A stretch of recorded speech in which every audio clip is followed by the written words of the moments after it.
Makulimlim na panahon ang sumalubong sa unang araw ng linggo. Yan ay dahil po nagbabalik na ang habagat na nagpapaulan sa ilang bahagi ng bansa. Pero hindi lang yan ang ating binabantayan, kundi maging ang posibleng epekto ng nabuong bagyo sa labas ng Philippine Area of Responsibility. Kaya alamin natin ngayon ang update sa lagay ng panahon mula kay Pag-asa Weather Specialist Veronica Torres.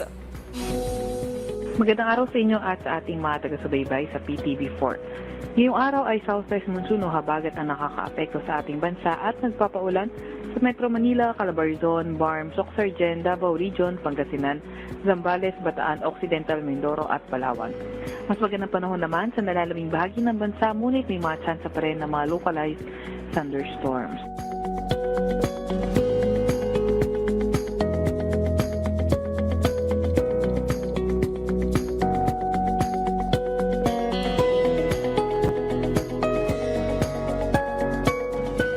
Sa kasalukuyan, wala tayong nakataas na gale warnings kahit na anong dagat baybayin na ating bansa at walang namomonitor na low pressure area or bagyo sa loob or malapit sa ating Philippine Area of Responsibility.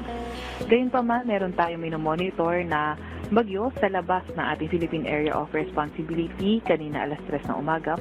Ito ay nasa layong 2,425 kilometers northeast ng extreme northern Luzon. Although kaninang 8 a.m., ito ay lumakas at nasa tropical storm category na nga. Itong bagyong ito, mababa ang tsansa na pumasok na ating Philippine Area of Responsibility. Wala namang direktang epekto sa kahit na anong bahagi ng ating bansa at ngayon ay may kalayuan ito sa bansa nga natin at hindi pa naman natin siya nakita ngayon na ganun ka magpapalakas sa habagat. Ito naman ang update sa ating mga dam.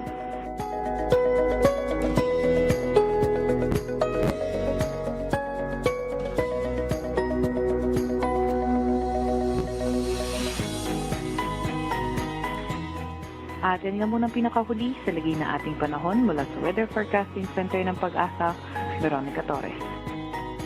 Maraming salamat, Pag-asa Weather Specialist Veronica Torres.